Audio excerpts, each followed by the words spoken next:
I think one of the most important things, just to kind of uh, go a little bit deeper on what you just said there, Mike, is writing down a list of all of the processes that you're completing on a day-to-day basis. And what I typically do with that is I either eliminate stuff that's not actually in line with my intention, right? Hmm. Or if it is, but it's mundane, it's something I'm doing all the time, and I'll outsource that, right? Yes, And I yes. think, That's the only way. That's the only way you can do this. You won't be able to outsource properly unless you break it down. mm, You won't be able to do any of the stuff properly unless you break them down. Think about it this way: when you go back to beginner's mind, right? So when you were learning to drive a car, you didn't just get in and start driving the car. right, You could do that now, right? But you said you've got kids, right? I've got kid. You've got I kids. do, I do, yeah. I have kids too. My daughter would be turning 16 in February. Right. I'm not just going to hand her the keys to my car and go ahead, go drive. No, she has to do, when you first learn to drive, like check the mirrors, put on the seatbelt. You're doing all the steps. Mm, Eventually, and this is talked about in habit forming applications and habit people who've written about habits, such as BJ Fogg, James Clear, Charles Duhigg. They all talk about like you have to break these things down into smaller steps because but eventually over time you just know how to drive a car. These things become automatic. Same thing with grocery shopping. Grocery shopping is a project. Doing laundry, a project. Driving a car, anything that takes more than one step to do is a project. So if you want to be able to either pass that on to someone to do it for you, and you want to make sure that they do it as close to what you did as possible, mhm. or at least can make it and tweak it so that they don't miss anything, then you need to break it down to its smallest steps. And then, as you said, either you or maybe the person you outsource to goes, oh, I know how to do that now, so I can remove that from the equation. Mm. But I think if you're using like a task management tool or something like Process Street or something like that, you keep that master template of whatever that thing is. So if you're doing a podcast episode, like we both do podcasts, I have things like book interview, ask for guest's copy of book, record ad number one, record ad number two. Like all those steps are in there. It's like a 26-step process. My producer now has it down to 8 because she's combined a few. Mhm. But if she's not working for me any longer, I want to be able to go back to that original one and go, here you go. Right. Right. So it's really important to do that because, and it's important to take the time to do that and ignore the biases of, oh, I'll do it later, or, oh, it's going to take too long to do this, so I'll just do it myself. You got to play the long game. You got to future proof this stuff. Yeah, so I'm with you 100% here, and I want to kind of dive in a little bit deeper into this idea of building out your list. Um, i- and we because we kind of touched on this a little bit, and of course, you can learn way more about what we're talking about at the productivityist.com, where Mike is going to give you all the tools you need.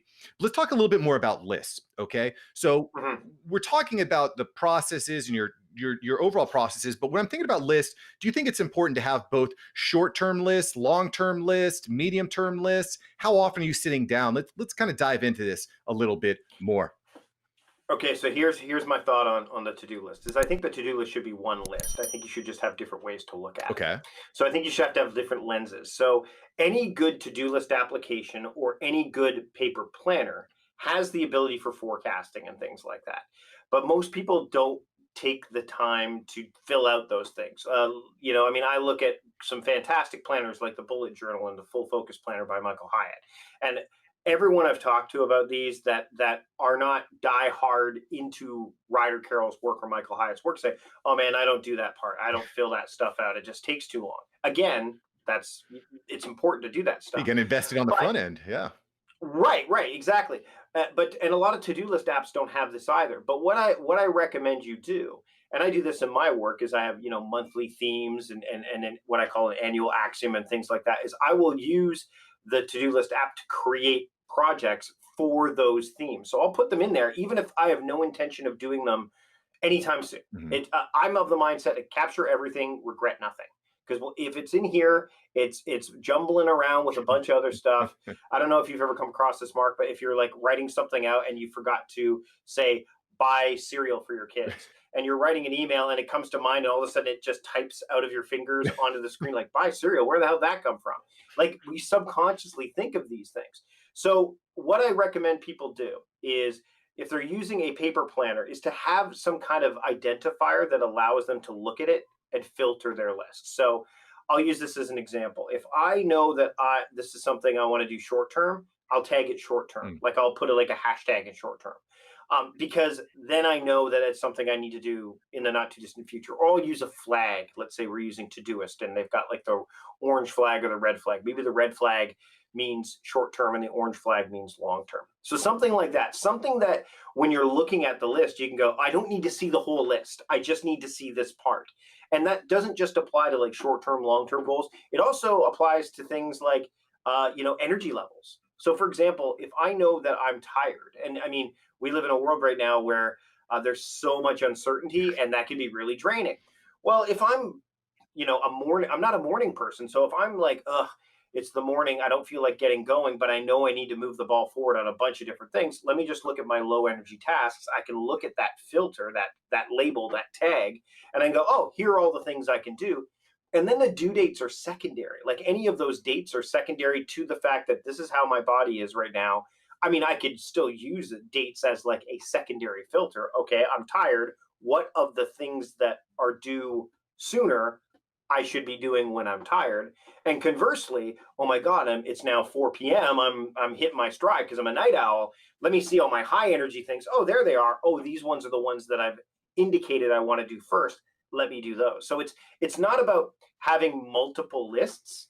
It's about having a way to pay attention to those different areas of your to-do list.